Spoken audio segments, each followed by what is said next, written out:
Top quality और consistent performance के लिए सिर्फ सिल्वर पंप नाम याद रखना।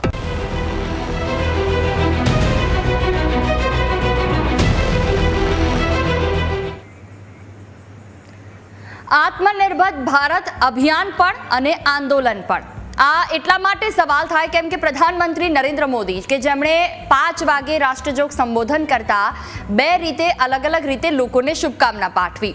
એક તો આવતીકાલે શરૂ થતી નવરાત્રીની અને બીજી જીએસટીની। જી હા, હવે જે રીતે જીએસટી દર આવતીકાલથી લાગુ થશે કે જેમાં અમુક જરૂરિયાતની વસ્તુઓ પર 5% અને બાકી 18%, બાકીના ટેક્સ ઉપર કોઈ પણ પ્રકારે બાકીની વસ્તુઓ પર ટેક્સ નહીં લાગે, જે સૌથી વધારે જીવન જરૂરિયાતની વસ્તુઓ છે। આ તમામને લઈને પ્રધાનમંત્રી નરેન્દ્ર મોદીએ બાયફર્ગેશન આપતા એક મહત્વપૂર્ણ વાત કરી કે પહેલા ટેક્સને લઈને કેવી પરિસ્થિતિ હતી, એ પછી બીજેપીની સરકાર 2014માં આવી, એ પછી પરિસ્થિતિ કેટલી બદલાઈ। એક ઉદાહરણ તેમણે એ પણ આપ્યું કે પહેલા માણસ વિચારતો હતો કે બેંગ્લોરથી હૈદરાબાદ તે સામાન કેવી રીતે મોકલે, તો એ બેંગ્લોરથી યુરોપ અને યુરોપથી હૈદરાબાદ મોકલતો ટેક્સથી બચવા માટે। આ બાબત કેટલી સાચી? શું આ કોંગ્રેસની સરકાર પર કટાક્ષ હતો? બીજેપીની સરકાર આવી એ પછી જીએસટીને લઈને પણ અનેક વખત વિરોધ થયા, એમાં અનેક અલગ અલગ કર બદલાયા, પર્સન્ટેજ બદલાયા અને આખરે હવે આ ગિફ્ટ મળી છે। તહેવારોમાં મળેલી આ ગિફ્ટ બીજેપીએ લોકોને ખરેખર કેટલી ફાયદાકારક છે તેના ઉપર પણ વાત કરીશું। અશ્વિનભાઈ બેંકર જોડાય છે ભારતીય જનતા પાર્ટીમાંથી અમારી સાથે, પાર્થિવરાજસિંહ કઠવાડિયા જોડાય છે કોંગ્રેસમાંથી અમારી સાથે। આ બંનેનું ખૂબ ખૂબ સ્વાગત। સૌથી પહેલા અશ્વિનભાઈ આપની પાસે આવવા માંગુ, પ્રધાનમંત્રી નરેન્દ્ર મોદીની આ ભેટ અને આવતીકાલથી શરૂ થતા તહેવાર કેટલું મોઢું મીઠું કરાવશે? આ ભારતની વિકાસ યાત્રાનું આત્મનિર્ભર ભારત તરફનું આ મહત્વનું કદમ એ ચોક્કસથી મોઢું મીઠું કરાવશે અને અવિરત મીઠું રહેશે તેવો પ્રયાસ છે। ભારતની અંદર ટેક્સ રિઝીવ બાબતે જે પ્રકારે વિસંગતતાઓ હતી, ટેક્સ બાબતના અનેક સ્લેબ હતા, એના અનેક ફોર્મ્સ હતા, ઓક્ટ્રોય હોય, સેલ ટેક્સ હોય કે અન્ય રીતે સર્વિસ ટેક્સ વગેરેના ચુંગાલમાંથી વન નેશન વન ટેક્સ તરફ ભારત આદરણીય મોદી સાહેબના અથાગ પ્રયત્નના કારણે 2017 પછી આગળ આવ્યું છે। 2017 થી 2025 ત્યાં જર્ની છે અને એમાં ચોક્કસથી ભારતીય જનતા પાર્ટીના આદરણીય વડાપ્રધાન મોદી સાહેબના આ નિર્ણયોના કારણે આ સમગ્ર રાજ્યોની સંમતિ સાથે થયેલો નિર્ણય છે, તમામને સાથે લીધા છે, તો એ નિર્ણયોના માધ્યમથી બચત થવાની છે। 12 લાખ રૂપિયાની ઇન્કમ ટેક્સની આવકમાંથી મુક્તિ અને આજે જીએસટીમાં માત્ર 5%, એટલે તમામ 99% જેટલી જે 18% સ્લેબ વાળી 12% વાળી જે આઈટમ હતી એમાં 5% થઈ ગયા, એટલે 5% એ એન્ડ યુઝર સુધી જશે, એના એકાઉન્ટમાં બચત થશે અને ભારતના આ બચતના અભિયાનને આદરણીય મોદી સાહેબ સુપેરે જાણે છે કે તેનું એક સરસ મજાનું એક દેશના હિતમાં ઉપયોગ થવાનો। એમએસએમઈ ને પણ એમણે જવાબદારી સોંપી કે ભારતના વિકાસ માટે આ અગાઉ નાના અને લઘુ ઉદ્યોગોએ જ ભારતનો વિકાસ કરી આપ્યો હતો। ભારતના અનેક નાના ઉદ્યોગકારોએ લાકડાના વાહનોના માધ્યમથી 40% જેવું પરિવહન દરિયાના સમુદ્રના માર્ગે વિદેશમાં મોકલતા અને એમાંથી જે ધન મળતું હતું એમાં સોનું પણ મળતું હતું, એના આધારે ભારત સોનાની ચીડિયા બન્યું હતું। આ જ રીતે આ જ લાઈન ઉપર ગઈકાલે સમુદ્રથી સીધી સમૃદ્ધિ તરફમાં પણ આ જ વાત મૂકી છે। રિફોર્મ્સ કરીને ભારતને ઉત્કૃષ્ટ ભારતને દોડાવવાની વિકસિત યાત્રાના મજબૂત કદમ તરીકે આજનું આ રિફોર્મ્સ જોવામાં આવશે અને એને હું અભિનંદિત કરું છું। આત્મનિર્ભર ભારતની આપે જે વાત કરી તેના એ મુદ્દા ઉપર પણ આવીશું। સૌથી પહેલા વાત કરી લઈએ જીએસટીની અને પાર્થિવરાજસિંહ, જે રીતે આખો મામલો, એમાં એક ભૂતકાળનો જે ઉદાહરણ પ્રધાનમંત્રીએ આપ્યું એને કોંગ્રેસ કઈ રીતે લે છે? જે બેંગ્લોર, યુરોપ અને હૈદરાબાદ વાળું આપ્યું છે એ સીધી રીતે કોંગ્રેસની જૂની સરકાર પર પ્રહાર હતો અને અત્યારે જે નવા નોર્મ્સ આવ્યા, નવા પર્સન્ટેજ આવ્યા, તેને લઈને તમને શું લાગે છે કે ખરેખર લોકોનું મોઢું મીઠું થશે?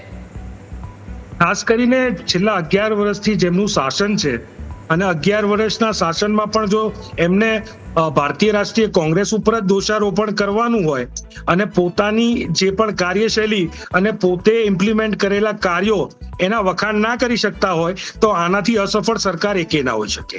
ખાસ કરીને 2017માં જ્યારે પણ જીએસટી લાગુ થઈ ત્યારે ગ્રોથ સપ્રેસિંગ ટેક્સ જેને કહી શકાય જીએસટી, તે પ્રકારનું મોડલ એ કેન્દ્રની એનડીએ અને ભાજપ સરકાર અને મોદી સરકાર દ્વારા આપવામાં આવ્યું. વારંવાર કહેવામાં આવ્યું કે તમે જે દૂધ ઉપરનો ટેક્સ છે, જે જીવન જરૂરિયાતની વસ્તુ ઉપરનો ટેક્સ છે, એના ઉપર જીએસટી ના લાગુ કરો, જીએસટી ને વધુ સિમ્પ્લિફાય કરો, જીએસટી ના સિમ્પ્લિફિકેશન ઉપર કામ થવું જોઈએ. જેની જગ્યાએ એનડીએ સરકારે જીએસટી ને કોમ્પ્લેક્સ બનાવવાનું કામ કર્યું, અઘરું બનાવવાનું કામ કર્યું. વારંવાર જે વિપક્ષના નેતા આદરણીય રાહુલ ગાંધી હોય અથવા તો અન્ય વિપક્ષના નેતા વારંવાર કહેતા આવ્યા, એના ઉપર વારંવાર સરકાર અને મોદી સાહેબે યુ ટર્ન લેવો પડ્યો. જીએસટી લાગુ કરવાની વાત આવી ત્યારે 2014 પહેલા આ જ મોદી સાહેબ જીએસટી નો વિરોધ કરતા હતા અને એ જીએસટી એમને લાગુ કરવો પડ્યો. જે જીએસટી નું સિમ્પ્લિફિકેશનની વાત વારંવાર રાહુલ ગાંધી, પી ચિદમ્બરમ જેવા નેતા કરતા હતા. આજે 2017 થી લઈને 25 પછી જે 2024માં પણ કોંગ્રેસના પોતાના ન્યાયપત્ર એટલે કે મેનિફેસ્ટોમાં હતું, એમને સિમ્પ્લિફિકેશન કરવું પડ્યું. આ આત્મનિર્ભર ભારતની વાત થાય ત્યારે સરકાર સામે પ્રશ્ન એટલા માટે ઉભો થાય કે છેલ્લા 5 વર્ષમાં ચાઇના જોડેનો ટ્રેડ ડેફિસિટ જે કહી શકાય એ બમણો થઈ ગયો છે. $100 બિલિયન ટ્રેડ ડેફિસિટ ચાઇના અને ઇન્ડિયાની વચ્ચે છે. એટલે કે આત્મનિર્ભર ભારતમાં આપણા ગુજરાતમાં જે સ્ટેચ્યુનું આખા દેશમાં ગૌરવ લેવાની વાત થાય, એ સ્ટેચ્યુ ઓફ યુનિટી પણ ચાઇનીઝ કંપની દ્વારા બનાવવામાં આવે. આ પ્રકારની પરિસ્થિતિ એ દેશ અને ગુજરાતે જોઈ છે. બીજું કે જે પ્રકારની આર્થિક નીતિઓ આ સરકારની હતી, જેને કહી શકાય કે સંપૂર્ણ અસફળ નીતિઓ, એ નોટબંધીની વાત આવે, ત્યારબાદ કોવિડનો સમય હતો, ત્યારબાદ એમની આર્થિક નીતિઓની વાત આવે, ત્યારે મોટા પ્રમાણમાં જે એમએસએમઈ ની વાત કરે છે એ એમએસએમઈ મૃતપાય હાલતમાં આવી ગયા અને હજારો એમએસએમઈ આ શાસનમાં બંધ થયા. નોટબંધીના પાપે કોવિડનો સમય તો ખરાબ હતો, એ કુદરતી આફત હતી, પણ નોટબંધી તો સરકારે યોજેલી આફત હતી, સરકારે નિર્ણય લીધો પછીની આફત હતી. ત્યારબાદ પણ મોટા પ્રમાણમાં એમએસએમઈ બંધ થયા. ત્યારે શું આ સરકારને આત્મનિર્ભર ભારતની યાદ ના આવી? જ્યારે $100 બિલિયન ચાઇના જોડે ટ્રેડ ડેફિસિટ થાય ત્યારે આત્મનિર્ભર ભારતની વાત યાદ ના આવી? આ તો તમને આત્મનિર્ભર ભારતની વાત એટલે યાદ આવી કે તમે જેના માટે તારીફ ઉપર તારીફ કરતા હતા, એને તમારા ઉપર ટેરિફ લગાડ્યા. એટલે કે માય ફ્રેન્ડ ડોનાલ્ડ ટ્રમ્પ જેને કહેતા હતા, એ બર્થડે મનાયા પછી પણ તમારા હેપી બર્થડે તમને કીધા પછી તમારા દેશના નાગરિકો ઉપર લાખો રૂપિયાના ટેક્સ નાખે, H1B વિઝા ધારકો ઉપર $1 લાખ ફી નાખી દેવામાં આવે, ચાહબારના જે બંદર છે એના પરથી એક્ઝેમ્પશન લઈ લેવામાં આવે, યુરોપિયન યુનિયનને કહેવામાં આવે કે જો રશિયા જોડે સસ્તા ભાવે આ તેલ ખરીદશે તો આમના ઉપર ટારિફ લગાડવામાં આવે. આ તમારા મિત્રો જેને તમે વિશ્વગુરુ બનવા નીકળ્યા હતા, આજે તમારે પાછા તમારું જ ન કહી શકાય એવું કે બોલેલા શબ્દો પાછા લેવા પડે છે અને વિશ્વગુરુની જગ્યાએ આત્મનિર્ભર ભારતની વાત, અને જે વર્ષો પહેલા આત્મનિર્ભર ભારત સહી શબ્દોમાં એ આઝાદી પહેલા મહાત્મા ગાંધી પણ કહેતા હતા. આઝાદી બાદ આપણા જે પ્રધાનમંત્રીઓ રહી ચૂક્યા એ જવાહરલાલ નહેરુ હોય, ઇન્દિરા ગાંધીઓ અનેક રહેતા હતા. પણ એક ગ્લોબલ કલ્ચરમાં જ્યારે આપણે જેને કહી શકીએ કે વૈશ્વિક સંસ્કૃતિમાં જ્યારે આપણે જીવી રહ્યા હોઈએ ત્યારે ઘણા બધા મુદ્દાઓની પાર્થિવજી આજ મુદ્દા ઉપર ડિટેલમાં હજી પણ આગળ વાત કરીશું. અશ્વિનભાઈ, પાર્થિવજીએ જે આરોપ લગાવ્યા કે અત્યાર સુધી તેમના મેનિફેસ્ટોથી લઈને જે પણ બાબત કોંગ્રેસ અત્યાર સુધી મતલબ તમામ જગ્યાઓ પર વિરોધ કરતી હતી, આખરે ધીરે ધીરે ભાજપ જ કરી રહી છે, શું એ વાત સાચી છે? બીજો એક સવાલ એ પણ થાય, આત્મનિર્ભર ભારતમાં હા એ વાત સાચી છે, હજી આપણે ઘણી બધી બાબતો ઉપર બહારથી આયાત કરીએ છીએ, ઘણી બધી પ્રોડક્ટ્સ, પછી સ્પેર પાર્ટ્સ હોય કે અન્ય બીજી બાબતો, તો તેના માટે આત્મનિર્ભર ક્યારે થઈશું? જો સૌથી પહેલા તો આપણે જે દેખાય છે, જે દેશના જાહેરમાં જે દેખાય છે એવા મુદ્દાઓની ચર્ચા કરીએ કે ભારત આઝાદ થયાને આજે કેટલા બધા વર્ષ થયા. સ્વદેશી ને આત્મનિર્ભર એ ચોક્કસથી ગાંધીજી અને સરદારજીના નારા, એને કોંગ્રેસ અમલવારી ના કરી શકી અને એટલા માટે સ્વદેશી અને આત્મનિર્ભર એ આપણે આગળ વધારી રહ્યા છીએ, સ્વચ્છતા આગળ વધારી રહ્યા છીએ. અનેક રીતે સંવિધાનની અંદર આ બધી જોગવાઈઓ હતી, સમુદ્રના માર્ગે વેપાર કરવો, પરંતુ એટલા બધા એમના કડક નિયમો બનાવી દીધા જેના કારણે વિદેશને લાભ થાય, પરંતુ ભારતના ટ્રેડને નુકસાન થાય. આ પ્રકારના કાયદાઓ બનવાના કારણે ભારતને મોટું નુકસાન થયું. એ વાત ખોટી છે કે ભારત આજે ચોથી આર્થિક મહાસત્તા બની છે. કોંગ્રેસના શાસનમાં શક્ય ન બન્યું. આ રિફોર્મ્સ જે છે એ લોકો માટે છે અને લોકો એ વાતને સમજે છે. લોકોના બચતમાં, એના એકાઉન્ટમાં આજની તારીખે આ 22 તારીખ પછી ગરીબમાં ગરીબ માણસને પણ 1000 રૂપિયાથી વધારાની એના એકાઉન્ટમાં બચત થવાની છે. 2.5 લાખ કરોડ રૂપિયાની બચત આ દેશમાં થઈ રહી છે, ત્યારે એ બહુ મોટી એમાઉન્ટ છે. એમાંથી એ એમાઉન્ટ સદમાર્ગે વપરાય, આત્મનિર્ભરતા તરફ જાય, ભારતના MSME આત્મનિર્ભર બનાવવા માટેની એક મજબૂત કડી બને, ક્વોલિટેટિવ વર્ક આપે, એના તરફની મથામણ છે.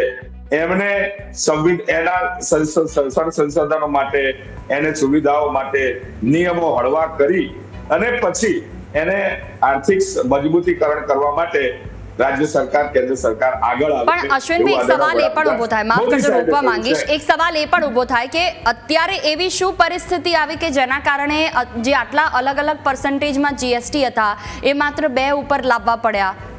માત્ર એ આત્મનિર્ભરનું કારણ કે અન્ય કોઈ? ના, જીએસટી રિફોર્મ્સ ગુજરાતમાં આદરણીય વડાપ્રધાન નરેન્દ્રભાઈ મોદી મુખ્યમંત્રી હતા ત્યારથી એમના મનમાં હતું. અનેક વાર તેઓ સેલ ટેક્સ કમિશનર તરીકે જે પણ અધિકારી હતા તેમની સાથે ચર્ચા વિચારણા કરતા. દિલ્હી ગયા પછી એ વાતને વેગ આપ્યો છે એમને. રિફોર્મ એ આખી કાઉન્સિલની જે રચના થઈ એમાં પણ ગુજરાતના અધિકારીઓને નિમણૂક કરી અને તેમણે એક પ્રબળ રાજકીય ઈચ્છા શક્તિનો દર્શન કરાવે છે. અત્યારે આ જીએસટી એ માત્ર ટેરિફ આવ્યું કે અત્યારે રાષ્ટ્રીય આંતરરાષ્ટ્રીય સમસ્યાઓ છે એના કારણે નથી, આ તો સતત ચાલતી પ્રક્રિયાના ભાગરૂપે. અનેક વાર આપણે ટેક્સટાઇલના મિત્રોને પ્રશ્ન આવ્યા ત્યારે આપણે જીએસટીના પર્સન્ટેજમાં ઘટાડો કર્યો હતો. અનેક વાર અનેક એજન્સીઓ સાથે, કારણ કે રાજ્ય સાથે પણ બેસીને આ બાબતે વાત કરવાની બનતી, પરંતુ આજે કોન્ક્રીટ કામ કરી શક્યા છે 5% ને 18%. આ દેશમાં બહુ મોટું રિફોર્મ્સ થવાનું.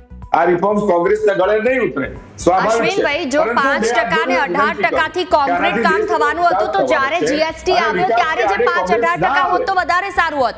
અત્યાર સુધી જેટલા પર્સન્ટેજ આવ્યા, આ બધા આટલા બધા વારંવાર ફેરફારના કારણો શું? 22%, 26%, 28%, એ ટકાવારી શેના માટે હતી? માની લો કે આજથી 6 મહિના પહેલા કોઈએ ગાડી ખરીદી છે તો એણે તો વધારે ટકામાં એ ગાડી ખરીદી, જીએસટી વધારે આપ્યો, હવે શું એને રિટર્ન મળશે? અત્યાર સુધી તો રિટર્ન ફાઇલ પણ ભરાઈ ગયા. આપની પાસે હું પાછી આવીશ. પાર્થિવજી, આપ શું કહેશો? એ બાબત ઉપર બી હું સહમત છું કે જ્યાં કેટલીક જગ્યાઓ પર આત્મનિર્ભરતાને કારણે ભારત બીજા દેશો ઉપર છે, પણ હા, એ બાબત પણ સાચી છે કે ભારતે ઘણી બધી બાબતમાં પોતાની જાતે જ સ્વદેશી વસ્તુઓ અપનાવી અને બનાવવાની પણ શરૂઆત કરી દીધી છે. પણ શું આ જે પર્સન્ટેજ જીએસટીના બદલાયા એ માત્ર આત્મનિર્ભર માટે? ખાસ કરીને બેન, આપના માધ્યમથી, આપના ટીવી ચેનલના માધ્યમથી મારે સરકારના પ્રતિનિધિને પૂછવું છે કે તમે 8 વર્ષ દરમિયાન 9 સ્લેબોના આધારે અત્યારે તમે એમ કહો છો કે 2.5 લાખ કરોડ રૂપિયાનો ફાયદો અમે દેશની જનતાને પહોંચાડીશું, તો 8 વર્ષમાં 55,44,897 કરોડ 55,44,897 કરોડ રૂપિયાનો જીએસટી આપણા બધાના ખિસ્સામાંથી આ સરકારે ખેરવી લીધો, આમ જનતાના ખિસ્સામાંથી ખેરવી લીધો. 55 લાખ કરોડથી પણ વધારે. અને અત્યારે 2.5 લાખ કરોડની લોલીપોપ બતાવી અને લોકોને ભરમાવવાનો પ્રયત્ન થાય છે. આત્મનિર્ભરનું ઉદાહરણ તમારે પૂરું પાડવું પડે તો આત્મનિર્ભર થવા માટે મહાત્મા ગાંધીજી પોતે કાઢતા હતા રેતીઓ. એ પોતે, જેને કહી શકાય કે પોતે સ્વનિર્ભર, આત્મનિર્ભરમાં વિશ્વાસ કરતા હતા અને રેતીઓ ગાંઠીને પોતાના કપડા બનાવતા હતા. ખાદીના કપડા, ખાદી ઉદ્યોગ એમાંથી ઊભું થયું. ત્યારે મારે પૂછવું છે કે મેબેકના ચશ્મા, ઇમ્પોર્ટેડ સૂટ, ઇમ્પોર્ટેડ ગાડીમાં ફરનારા નરેન્દ્રભાઈ મોદી પ્રધાનમંત્રી શ્રી પહેલા પોતે ઇમ્પ્લિમેન્ટ કરીને બતાવે કે હું આત્મનિર્ભર ભારતમાં બનેલી ગાડીમાં ફરું છું, હું આત્મનિર્ભર ભારતમાં બનેલા ગોગલ્સ પહેરું છું, ચશ્મા પહેરું છું, હું આત્મનિર્ભર ભારતમાં બનેલા કપડાં પહેરું છું, હું આત્મનિર્ભર ભારતમાં બનેલા બૂટ પહેરું છું, હું આત્મનિર્ભર ભારતમાં બનેલા સ્કાર્ફ પહેરું છું. બિલકુલ અશ્વિનજી, પોતે આપનો શું રિપ્લાય આ બાબત ઉપર? એ પણ નક્કી કરે કે જે એમના પાર્થિવજી. મંત્રીમંડળના નેતાઓ છે, ભાજપના નેતાઓ છે, જેમના દીકરા દીકરીઓ વિદેશમાં ભણી રહ્યા છે, એ વિદેશના ભણનારા દીકરા દીકરીઓને કે અહીંયા જેવું ઇન્ફ્રાસ્ટ્રક્ચર બનાવે કે જેથી કરીને જે લાખો યુવાનો બ્રેન ડ્રેન થઈને અત્યારે વિદેશ તરફ જઈ રહ્યા છે. અને માત્ર યુવાનો જ નહીં, ઉદ્યોગપતિઓ, જો તમે પાર્થિવજી. છેલ્લા 5 વર્ષનો રેકોર્ડ જોશો તો મોટા પ્રમાણમાં ઉદ્યોગપતિઓ જેને કહી શકાય કે વિદેશ તરફ પ્રયાણ થયા બિલકુલ છે. એટલે પાર્થિવજી, દુઃખ આપનો જે સાથે મુદ્દો કહેવું છે, પડે કે આપનો જે મુદ્દો છે, મારો આત્મનિર્ભર સવાલ પણ એ છે. અને અશ્વિનજી, સરકારની આપનો શું પોલિસી જવાબ છે આ ઉપર બાબત પર? અશ્વિનજી, આપનો શું જવાબ?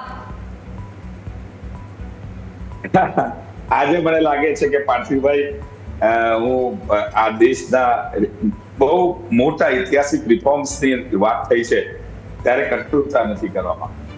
પરંતુ પાર્થિવભાઈ, એ વાત તો સાચી છે કે સમગ્ર કોંગ્રેસ એ ઇટલીનું માર્ગદર્શન મેળવે છે, તો એ તો સ્વદેશી નહીં બોલી શકે. અત્યારે તો પરંતુ તમે પણ માર્ગદર્શન મેળવો છો પરંતુ ઇટલીનું તો. નહીં, આ જો, હવે નરેન્દ્રભાઈ હું પણ તમારી ઇટલીના પ્રધાનમંત્રીનું તમારી વચ્ચે માર્ગદર્શન ના મેળવે છે. બોલું. તમારી વચ્ચે ના બોલો. મારું કહેવાનું એટલું છે, મારો નમ્ર વિનંતી, તમે પણ ખૂબ લર્નેડ છો. આમાંથી રિફોર્મ્સ થવાના છે, આમાંથી લોકોને લાભ થવાનો છે, અને લાભ એન્ડ યુઝર સુધી જાય જરૂરી છે. અને એટલા માટે આપણે પ્રચારાત્મક માધ્યમના માર્ગથી આ બતાવણ છે ભારતની. કારણ કે વિશ્વ કક્ષાએ આપ જોવો છો, એક અમેરિકા આપણને ટેરિફનું થ્રેટ આપે તો શું ભારત સક્ષમ નથી? એ ટેરિફના થ્રેટની આડે પણ આત્મનિર્ભર જવાબ છે. અને આત્મનિર્ભર આપણે થઈ શકીએ છીએ. ભારત બેઠું થઈ શકે એમ છે. ભારતને આહ્વાન કરવાની જરૂર છે. એના યુવાનો, એની મહિલાઓ, આ ભારત એ યુવા દેશ છે. ચોક્કસથી ભારત છે એ વિશ્વગુરુ બનવાનું છે. આપણા સૌનો સહકારની જરૂર છે. આજે 5% ટેરિફના કારણે, 5%ના સ્લેબના કારણે બહુ મોટી આર્થિક લાભ થવાનો છે. એ આર્થિક લાભ એડે ના જાય. આપે કહ્યું એમ 95 કરોડ રૂપિયા જીએસટી ના આવ્યા, એમને નથી આવ્યા. 66 લાખ ટેક્સ પેયર હતા, એમાંથી 1.5 લાખ ટેક્સ પેયર બનાવ્યા અને એમણે ટેક્સ ભર્યો. હા, એ રૂપિયા ક્યાં ગયા? તો એ રૂપિયા આપની આંખ સમક્ષ છે. મસ્ત મોટા પ્રોજેક્ટમાં કરોડો રૂપિયા આપણે ફાળવીને વિકાસને તાકાત આપી રહ્યા છીએ. એ કોઈ પણ નાણાં કેન્દ્રની સરકારના એક પણ મંત્રીના ઘરમાં નથી જતા. માત્ર ને માત્ર વિકાસમાં વપરાય છે. એટલા માટે વિકાસ માટે એક રૂપિયાની ખોટ નથી પડતી. ગઈકાલે પણ આદરણીય વડાપ્રધાન ભાવનગરમાં આવ્યા ત્યારે એમને અનેક નાણાકીય અશ્વિનભાઈ, એક સવાલ એ પણ થાય, બિલકુલ આપની બાબત કદાચ એ સ્વીકાર્ય હોઈ શકે, જે રીતે હિસાબ પાર્થિવજી આપ્યો કે અત્યાર સુધી જીએસટીના આટલા જ અલગ અલગ પર્સન્ટેજના સ્લેબ હતા, એ રૂપિયા ક્યાં ગયા? એનો જવાબ આપે આપ્યો કે અત્યાર સુધીના વિકાસના કામોમાં ગયા. હમણાં થોડા સમય પહેલા જે ભાવનગરની આપે વાત કરી, 33,600 કરોડ રૂપિયા કે જેમાં અલગ અલગ પોર્ટને લઈને તેમણે લોકાર્પણને ખાતમુહૂર્ત કર્યા. હવે આ જે ટેરિફના કારણે આત્મનિર્ભર ભારત બને એના કારણે તેમણે આ 2% રાખ્યા છે, તો હવે ભારતનો વિકાસ નહીં થાય. હવે વિકાસ માટે પૈસા ક્યાંથી આવશે?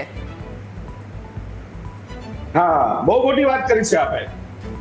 ભારતના વિકાસ માટે ઇન્ફ્રાસ્ટ્રક્ચર તૈયાર થઈ ગયું છે અને ઇન્ફ્રાસ્ટ્રક્ચરમાંથી ટ્રેડ વધવાનો છે. અને ટ્રેડ વધશે ને એના કારણે ભારતની તિજોરીઓ ભરપૂર ભરાવાની છે. આ પ્રશ્ન અનેક પત્રકારોએ, અનેક લોકોએ પૂછ્યો છે કે આવડું મોટું તમે રાહતનું પેકેજ જાહેર કર્યું છે તો સરકારની તિજોરીને ભારણ પડશે? ચોક્કસ. પરંતુ 40% જે ટેક્સ રિઝીમ છે ને, અને ઘણા બધા જે યુનિટ છે, જે પ્રોફિટ મેકિંગ છે, એમની પાસેથી ભારતની સરકાર મોટો ટેક્સ ઉઘરાવવાની છે, ટેક્સ ઉઘરાવી રહી છે. એ ટેક્સનાથી નાણાંથી પણ, કારણ કે ઇન્ફ્રાસ્ટ્રક્ચર બન્યું છે તો એનો સરકારને એના પર્સન્ટેજ પ્રમાણે એ ઇન્ફ્રાસ્ટ્રક્ચરનો લાભ લેતા લોકોએ એનો ફાળો આપવાનો હોય છે, એમાંથી ટેક્સ આવવાનો છે. કોઈ ચિંતાનું કારણ નથી. વિકાસની ગાડી અવિરત ચાલવાની છે. ભારતને 2047માં વિકસિત દેશ બનાવવાની આ યાત્રા રોકાવાની નથી. બહુ ઝડપથી, પરંતુ નાગરિકોની, જનતાની અને વિપક્ષનો પણ સહયોગ જોઈએ. સૌએ સાથે રહીને કરવાનો છે. વિપક્ષ પણ સાથે છે. પાર્થિવજી, આપ કેટલા સહમત છો આ જવાબથી? સ્પષ્ટપણે અમે તો છેલ્લા 8 વર્ષથી કહેતા હતા કે આ 9 સ્લેબોનો જીએસટી એ ગબ્બરસિંહ ટેક્સ મુજબનો ટેક્સ છે. આ પ્રકારે ટેક્સ લઈ અને જે પ્રકારે દેશના લોકોના ખિસ્સામાંથી 55 લાખ કરોડથી પણ વધુ રૂપિયા જ્યારે સરકારે ખેરવી લીધા, અને અત્યારે જ્યારે સુફિયાની વાત કરતી હોય ત્યારે મારે ખાસ કરીને કહેવું પડે કે આ દેશની જનતા જાણે છે કે તમે અહીંયાના દેશની જનતાના દાળ ચોખા ઉપર ટેક્સ લગાડ્યો, આ દેશની જનતાના અનાજ ઉપર ટેક્સ લગાડ્યો, આ દેશની જનતાને બાળકો માટેના દૂધ ઉપર ટેક્સ લગાડ્યો, આ તમે આ દેશના ખેડૂતોના ટ્રેક્ટર ઉપર ટેક્સ લગાડ્યો હતો, આ દેશના જેને કહી શકાય કે મેડિસિન અને ઉપચાર ઉપર ટેક્સ લગાડ્યો હતો. તમને આ એવી સરકાર છે કે જેમાં પ્રથમ વખત એવું થયું છે કે કોર્પોરેટ ટેક્સ ઓછો પડ્યો હોય સરકારને અને ઇન્ડિવિજ્યુઅલ ટેક્સની રકમ વધી જાય, એટલે સ્પષ્ટપણે પોતાના કોર્પોરેટ મિત્રોને ફાયદો અપાવ્યો.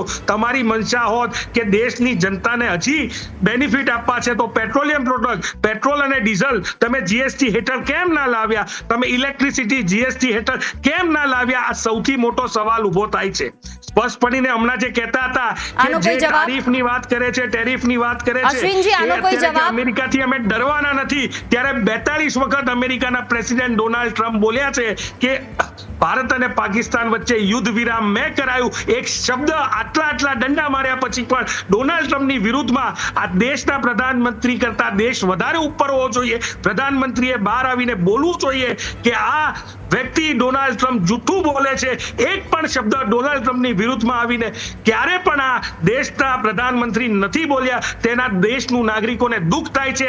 42 વખત અશ્વિનજી, આનો કોઈ જવાબ? પાર્થિવજી, અને પાછો આપની પાસે પણ પાછી આવીશ. અશ્વિનજી, આનો કોઈ જવાબ છે? અને બીજી બાજુ એમએસએમઈની આપે જે વાત કરી કે પ્રધાનમંત્રીએ તેમના ઉપર પણ હવે બોજ નાખ્યો છે કે તમે પણ આગામી સમયમાં એવી પ્રોડક્ટ બનાવો કે જે અહીંયા સ્વદેશી બને અને લોકો તેનો ઉપયોગ કરી શકે. અત્યાર સુધીનો એમએસએમઈનો જે રેશિયો છે કેટલો હતો અને આ તમામની વચ્ચે હવે આગળ તેમનો ભાર કેટલો વધશે? જો એમએસએમઈ માટે અત્યારે ઇન્ફ્રાસ્ટ્રક્ચર રેડી થઈ ગયું છે. અનેક એમએસએમઈ એની કંપનીઓને રજીસ્ટર કરી અને એમએસએમઈ ના ઉદ્યોગ આધાર કાર્ડ મેળવી અને ઓનલાઈન એપ્લિકેશન્સમાં આવી ગયા છે. હવે તેમના જે પણ કઈ ઉદ્યોગ ધંધા છે એને જરૂરિયાત હોય ત્યાં સરકાર, રાજ્ય સરકાર સામે ચાલીને એમને લાભ અપાવે છે. અનેકવિધ રીતે કેટેગરીમાં પણ અનુસૂચિત જાતિ જનજાતિના ઉદ્યોગકારોને વિશેષ લાભ આપે છે, એને આર્થિક મદદ પહોંચાડે છે. એને એના જે બિલ હોય, બિલની અંદર જો 15 દિવસમાં કંપની પેમેન્ટ ન કરે તો એને વ્યાજ પણ મળે છે. આ રીતે એમએસએમઈને સ્ટ્રેન્થન કરવાનો પ્રયાસ થઈ રહ્યો છે. હમણાં જ અમારા મિત્ર પાર્થિવરાજજી જે વાત કરી એ પ્રમાણે કોંગ્રેસ કહે અને ભારતના વડાપ્રધાન નિવેદન કરે તો મને લાગે છે કે સમગ્ર દેશ, સમગ્ર વિશ્વ અત્યારે યુદ્ધના ભરડામાં ભીંસાઈ ગયું છે. શું ભારતને એવા યુદ્ધના ભરડામાં નાખવાનો છે? આ દેશના મુખિયા એક જબરજસ્ત રીતિથી ચાલે છે. દેશની શાંતિ અને સુખાકારીની પણ જવાબદારી છે. આપણે આગળ કદમ વધારવાનું છે. કોઈને શું જવાબ આપવાનો? અને સમય આએ જવાબ મળી જાય છે તો આપણે આપણી તાકાત વધારવી એ મૂળ મંત્ર છે. અને મૂળ મંત્ર કોંગ્રેસને નહીં સમજાય. ભારતના વડાપ્રધાન નરેન્દ્રભાઈ મોદી એમની દીર્ઘ દ્રષ્ટા અને ભારત માટેનું કમિટમેન્ટ અને આધ્યાત્મિક ઓરા આ દેશને ઉપયોગી થઈ રહી છે એનો આ દાખલો છે. આજે શક્તિના પર્વ નિમિત્તે તેમણે દેશને આહવાન કર્યું છે. એ ચોક્કસથી પરિણામ લાવશે. બિલકુલ. પાર્થિવજી, હા બોલો. જોઈબેન, હમણાં તમે જે MSME ઉપર સવાલો પૂછ્યા, પણ એમાં ભાજપના પ્રવક્તા એવું ના કીધું કે નરેન્દ્રભાઈ ના શાસનમાં માત્ર વર્ષ 2024-25માં જ 35,567 MSME બંધ થઈ ગયા. 2020 થી લઈને 2025 સુધીના સરકારી આંકડો એવું કહે છે કે 75,000 થી પણ વધારે MSME જે કહી શકાય કે દેશમાં બંધ થઈ ગયા. ગુજરાત રાજ્યમાં 13,000 જેટલા લોકોએ MSME માં નોકરી ગુમાવી. એ આંકડો સરકારનો પોતાનો છે. તો આટલા બધા દિગ્દ્રષ્ટા વાળા હતા પ્રધાનમંત્રી, આટલે બધા દિગ્દ્રષ્ટા વાળી ભાજપાની સરકાર છે, તો 75,000 થી વધારે MSME બંધ કઈ રીતે થઈ ગયા? અને એની સાથે અશ્વિનભાઈ સવાલ એવી થાય, ઇન્ફ્રાસ્ટ્રક્ચરની આપે વાત કરી MSME ની, તો એમાં જે બંધ થયા છે એને કોઈ આગળ ચાન્સીસ કે પછી નવા બીજા એટલા એડ થઈ શકશે કે કેમ? એ જે ફેક લોકો હતા ને, ઘણીવાર સરકારના આર્થિક લાભ લેવા માટે કોંગ્રેસના અમુક મિત્રો દ્વારા ફેક કંપનીઓ ઊભી કરવામાં આવી હતી. પાર્લામેન્ટના આંકડા છે, કોંગ્રેસ ફેક્ટરીઓ ઊભી કરી. એ કંપનીઓ સાંભળીએ તમે આક્ષેપો કરો તો સાંભળવાનું પણ રાખવું પડશે. આક્ષેપ નથી, કાગળ ઉપરના પુરાવા, જેને કહી શકાય લોકસભાના પટલ ઉપર સામાજિક સંસ્થાઓ દેશને નુકસાન કરવા માટે એવી કરી કે જેને અમારે ભારતીય આ સરકારોએ બંધ કરાવી પડી. એટલે એવી કંપનીઓ હતી, એને અભ્યાસ કરી, એની નોટિસો કરી, એવી કંપનીઓને બંધ કરી છે. એવી કંપનીઓ જે ખોટી હતી, ફેક, એવી કંપનીઓ બંધ થાય તો ઓટોમેટિક તમને એવું લાગે કે ભાઈ MSME ના આટલા બધા લોકો રદ થયા. પરંતુ દિન પ્રતિદિન આજે ડેલી MSME રજીસ્ટર થાય છે, ઉદ્યોગી તરીકેનું પ્રમાણપત્ર મેળવે છે, અને એટલું સારું વાતાવરણ છે કે દેશની અંદર ઉદ્યોગકારો બહાર આવ્યા છે, મોટા મોટા સેમિનાર થાય છે. એટલે MSME ને તમે જે પણ રીતે રોકાણો, તમારે વિરોધ કરવો જોઈએ, પણ રચનાત્મક વિરોધની આવશ્યકતા છે. અત્યારે MSME ને બુસ્ટઅપ કરવો છે કે ભાઈ તમે તમારી પ્રોડક્ટ માટે દેશમાં ટકી રહે એવી પ્રોડક્ટ બનાવો, ક્વોલિટેટિવ. સરકાર તમારી સાથે છે, કન્ઝ્યુમર તમારી સાથે છે. અમે તમારી પ્રોડક્ટને લઈશું અને દેશને આત્મનિર્ભર બનાવીશું. એક સંદેશ આજની આ આદરણીય વડાપ્રધાન.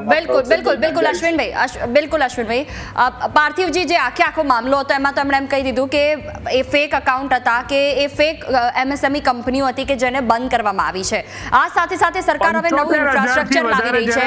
આ બાબતને લઈને પણ કોંગ્રેસ પહેલા અનેક મુદ્દા ઉઠાવી ચૂકી છે. 35,000 તો ખોટી ફેક્ટરી વાળાને કેટલાને જેલમાં પૂર્યા? આંકડો આપો, કેટલી FIR નોંધાઈ? જો ખોટી કંપનીઓ હતી, તો ગેરકાયદેસર કંપનીઓ હતી, ખોટા પુરાવા ઉભા કર્યા હતા, તો કેટલા લોકો ઉપર ફરિયાદ નોંધાઈ, કેટલાને જેલ ભેગા કર્યા? તો શું આ દેશમાં ફરજી કંપનીઓ ઊભી કરવાનું કૌભાંડ ચાલી રહ્યું છે? એનો મતલબ એ કે છે કે સરકાર સ્વીકારે છે અને તેમાં ફરિયાદ પણ નથી થતી.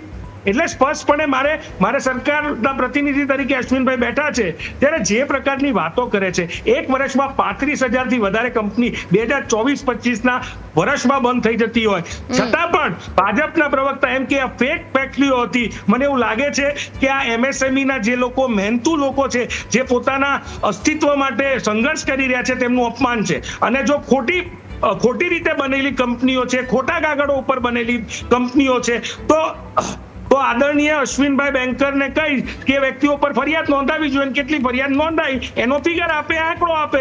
આપણે ફરીવાર આ ડિબેટમાં બેસીએ. બિલકુલ અશ્વિનભાઈ, આપનું શું મંતવ્ય અંતમાં? મારું મંતવ્ય આટલું જ છે કે હવે કોંગ્રેસ દેશને ભ્રમિત ન કરે. MSME ના આ લાભો, MSME પાસે જઈને કામ કરવા માટેની અપેક્ષા, અને ગરીબોને, ગરીબ જે નવો એક ગરીબ વર્ગ છે, 25 કરોડ લોકો આ ગરીબીમાંથી બહાર નીકળ્યા છે અને હજુ ગરીબી દૂર થવાની છે, તો એના માટે મથામણ કરે, દેશને ગુમરાહ ના કરે ને, તો એ દેશનો વિકાસ થશે. આવું મારું માનવું છે. બિલકુલ, આપ બંનેનો ખૂબ ખૂબ આભાર અમારી સાથે જોડાવા બદલ. તો આરોપ પ્રત્યારોપ સતત ચાલતા રહે છે, પરંતુ આ તમામની વચ્ચે એક ઠોસ નિર્ણય કે જે લોકો સુધી એ પરિણામ પહોંચે, પરિણામ ક્યારે આવશે એ તો જોવું રહ્યું. હવે આવનારા સમયમાં, એટલે કે આવતીકાલથી જ નવરાત્રિની સાથે સાથે લોકોને મોઢું મીઠું કરવા જેવું એક નવો GST 2 જ સ્લેબ રહ્યા છે, ત્યારે એ લોકો માટે કેટલું ફાયદાકારક રહે છે, લોકો સુધી એ પરિણામ પહોંચે છે કે નહીં, તેમના પૈસા બચે છે કે નહીં, એ તો આવનારો સમય જ બતાવશે. આ સાથે સમાચારોમાં હાલ બસ આટલું જ. નમસ્કાર.